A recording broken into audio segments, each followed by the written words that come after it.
Hey, what is up, everybody? This is a quick little video coming to you today. We got Roman Reigns going up against Logan Paul. I'll tell you honestly, it might be Jake Paul. I don't even know which Paul it really is. But this right here, I was going to say he's going to be his debut match, but he did. He wrestled at WrestleMania, and then he wrestled at SummerSlam. So this actually is his third match. This one's going to be going down in Saudi Arabia. I don't honestly know what Saudi Arabia thinks of Jake Paul, but now I think it's Logan Paul. Fuck! I should have looked this up. But I don't know what they think about him. I know that he's got a big buzz around him from that small little boxing career that he put up, as well as the YouTube videos, and I think he was one of the sensations from Vine back in the day.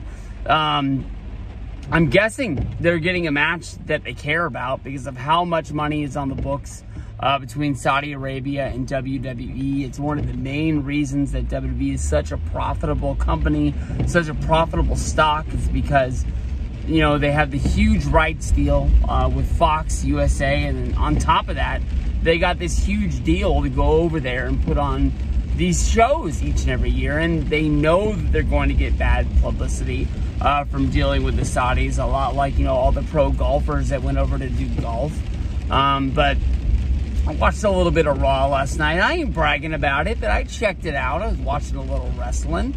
Softball season's done. I got a lot more time to do stuff, and I saw that you know, the promo that went down between the Bloodline with Roman Reigns out there in the ring, and then the Miz came down, which I thought was kind of cool to see, you know, two heels out there in the ring. And I thought maybe they were gonna, you know, set up some sort of a tag match to see these guys in action, with Roman Reigns being there on Raw. You don't get to see Roman wrestle for free a lot these days anymore. He's sort of turned into like what Hulk Hogan was for the WWF, where, you know, he'd come out there, do a little promo here and there along the way, but he doesn't even do all of the house shows anymore. He's at a point in his career, I don't think he's doing, you know, the movies yet, but, you know, that's going to be setting itself up. I don't know if he's just sitting at home on his free time, or if he's out there, you know, trying to get these deals. But people love the Bloodline. I think, honestly, people have loved Roman Reigns the whole time he's been in WWE. From his Shield run, he was the one that we were like, you know, Roman's the man, Roman's the man. We liked Dean Ambrose. We liked Seth Rollins. But a lot of people thought that Roman was going to be the guy. And somewhere along the line, that push they gave him after the Shield run, where he worked his way to winning the Rumble and then going to WrestleMania 31, people were like, wait a minute. We thought we wanted this, but now that you're giving it to us, we don't want it anymore. The last 2 years, you know, him coming back at that SummerSlam after skipping WrestleMania during the whole COVID thing, I think that was a well-timed break for him, and for them to bring him back for a heel run, even though a lot of it was in the Thunderdome, I thought that was awesome. For him to be the main guy, for us to finally be able to boo the guy that we've wanted to boo for years. They finally listened. They didn't, you know, do the same run as John Cena, where they just said that, you know, this is it. But huge money in Roman Reigns. But I think that, you know, the time has run its course. People want to cheer Roman again. People have been cheering him as a heel. It's almost like the NWO. They want to love what's what's cool, and, you know, the Bloodline's really the best thing going that there is in wrestling right now. You know, he's saying that everything's oozy, and the people are getting behind it.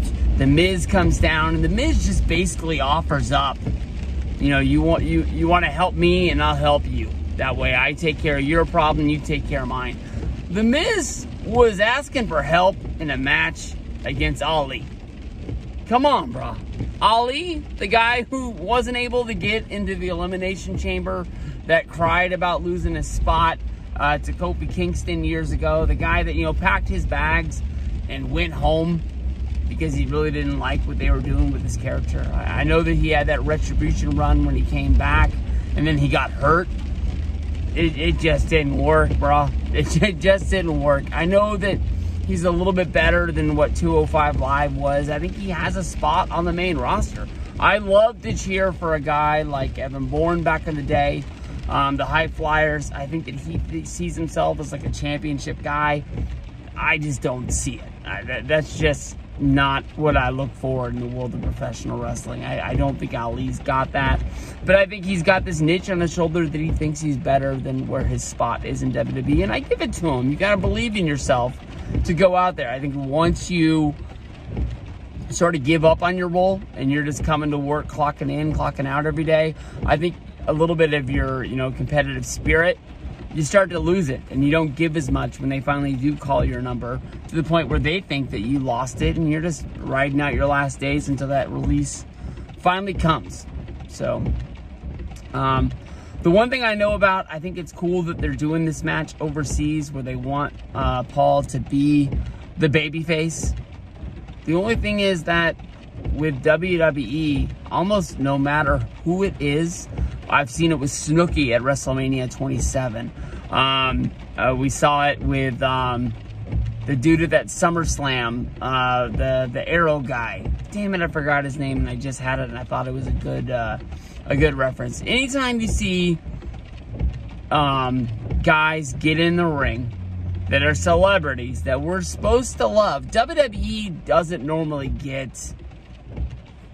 I don't even know who the big guy is anymore. I'm old. I'm freaking 41 years old. I don't really know what the most over guy is in the world. But, by the time they get a celebrity, I think they can almost land Will Smith right now. that seems like a gettable thing. A guy kind of hoping for one last run that needs a little bit of a pick-me-up because of the whole slap thing with Chris Rock. He's a gettable guy for WWE to come in and do something. But now here they got a guy signed to a contract. Like I said, I think he's done everything there was on YouTube. He pushed out. He tried to do boxing. He kind of ran into a career end with that. He just, if you pick the right opponent, you can win matches. But I think if you pick that kind of opponent so many times, nobody wants to see what you're doing, and they're not going to buy your fights. Maybe they can put you on the undercard, but I think you see yourself as a main event guy. Go into the Performance Center, sign on a deal, really putting in the work to show that you want to wrestle, I think pays off in the long run. But I think the first time this guy shows up on Raw, SmackDown, anything like that, he's got to earn his stripes. I don't think that people are going to love him right off the bat. I think they're going to want to boo him a lot, like we were talking about Roman Reigns back in the day. They didn't want him to be the main guy. I think they wanted him to be a guy, but not the guy running with the title for 3 years as a babyface, just being able to beat everybody. Not what they wanted to see. So I think that, honestly, I think that a lot of people see a turn for the bloodline coming sooner than later. I think it's coming as soon as Sunday, or no, the pay-per-view's on Saturday. I think it's coming as soon as Saturday to the turnaround where Roman comes home without a championship. I think they're going to put the belt on Paul. I wouldn't be surprised, and I think that is what's going to lead to the turn, is that people want to see the chase. I don't really know what Paul would have up his sleeves. I don't see him just straight knocking out Roman Reigns, a lot like they hinted at on Monday Night Raw. I don't see a knockout punch. I don't know if something happens with the Usos, or if something happens with Sami Zayn. A lot of people are hoping to see Sami screw over the bloodline with Kevin Owens. I don't see that happening in this match, but I think something is going to happen where Logan Paul walks out with the belt, and then Roman has to go on the chase, and that is where we get babyface Roman Reigns back. I see that as a huge possibility coming down this weekend on Saturday. So that's what I'm looking forward to at the Crown Jewel pay-per-view. Fuck.